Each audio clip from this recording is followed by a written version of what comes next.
पर्णात का दमयंती से बाहुक रूपधारी नल का समाचार बताना। वृद्धश्मुनि कहते हैं, युधिष्ठिर, तदनंतर दीर्घ काल के पश्चात पर्णाद नामक ब्राह्मण विदर्भ देश की राजधानी में लौट कर आई और दमयंती से इस प्रकार बोली। दमयंती, मैं निषद नरेश नल को ढूंढता हुआ अयोध्या नगरी में गया और वहां राजा ऋतुपर्ण के दरबार में उपस्थित हुआ। वहां बहुत लोगों की भीड़ में मैंने तुम्हारा वाक्य महाभाग्य ऋतुपर्ण को सुनाया। वरवर्ण ने उस बात को सुनकर राजा ऋतुपर्ण कुछ ना बोले। मेरे बार बार कहने पर भी उनका कोई सभासद भी इसका उत्तर ना दे सका। परंतु ऋतुपर्ण के यहाँ बाहुक नामधारी एक पुरुष है। उसने जब मैं राजा से विदा लेकर लौटने लगा, तब मुझसे एकांत में आकर तुम्हारी बातों का उत्तर दिया। वह महाराज ऋतुपर्ण का सारथी है। उसकी भुजाएं छोटी हैं तथा वो देखने में कुरूप भी है। वह घोड़ों को शीघ्र हाँकने में कुशल है। अपने बनाए हुए भोजन में बड़ा मिठास उत्पन्न कर देता है। बाहुक ने बार बार लंबी सांसें खींचकर अनेक बार रोदन किया और मुझसे कुशल समाचार पूछकर फिर वे इस प्रकार कहने लगा। उत्तम कुल की स्त्रियां बड़े भारी संकट में पड़कर भी स्वयं अपनी रक्षा करती हैं। ऐसा करके वे सत्य और स्वर्ग दोनों पर विजय पा लेती हैं। इसमें संशय नहीं है। श्रेष्ठ नारियां अपने पतियों से प्रत्यक्त होने पर भी कभी क्रोध नहीं करती। वे सदाचार रूपी कवच से आवृत प्राणों को धारण करती हैं। वह पुरुष बड़े संकट में था। सुख के साधनों से वंचित होकर किंग कर्तव्य विमूढ़ हो गया था। ऐसी दशा में यदि उसने अपनी पत्नी का परित्याग किया है, तो इसके लिए पत्नी को उस पर क्रोध नहीं करना चाहिए।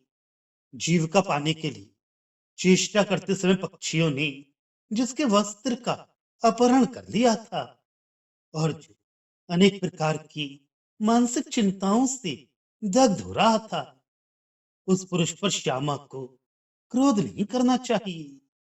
पति ने उसका सत्कार किया हो या असत्कार, उसे चाहिए कि पति को वैसे संकट में पड़ा देखकर उसे क्षमा कर दे, क्योंकि वह राज्य और लक्ष्मी से वंचित हो भूख से पीड़ित एवं विपत्ति के अथाह सागर में डूबा था। बाहुक की वह बात सुनकर मैं तुरंत यहाँ चला आया।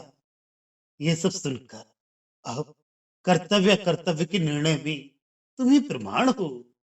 तुम्हारी इच्छा हो तो महाराज को भी ये बातें सूचित कर दो। युधिष्ठिर, परिणात का ये कथन सुनकर दमयंती के नेत्रों में आंसू भर आया।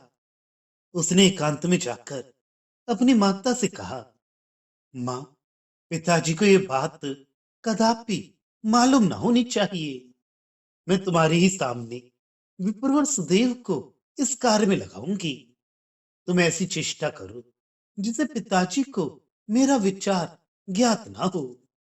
यदि तुम मेरा प्रिय करना चाहती हो, तो तुम्हें इसके लिए सचेष्ट रहना होगा।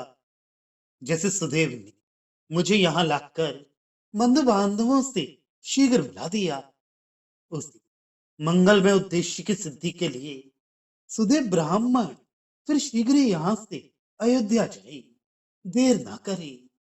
वहां जाने का उद्देश्य है महाराज नल को यहाँ ले आना। इतने ही में विप्र परणार्थ जब विश्राम कर चुके, विदर्भ राजकुमारी दमयंती ने बहुत धन देकर उनका सत्कार किया। यह भी कहा, महाराज नल के यहाँ पधारने पर मैं आपको और भी धन दूंगी। विप्रवर, आपने मेरा बहुत बड़ा उपकार किया जो दूसरा नहीं कर सकता, क्योंकि अब मैं अपने स्वामी से शीघ्र ही मिल सकूंगी। दमयंती के ऐसा कहने पर अत्यंत उदार हृदय वाले पर्णार्ध अपने परम मंगल में आशीर्वाद द्वारा उसे आश्वासन दे कृतार्थ हो अपने घर चले गए।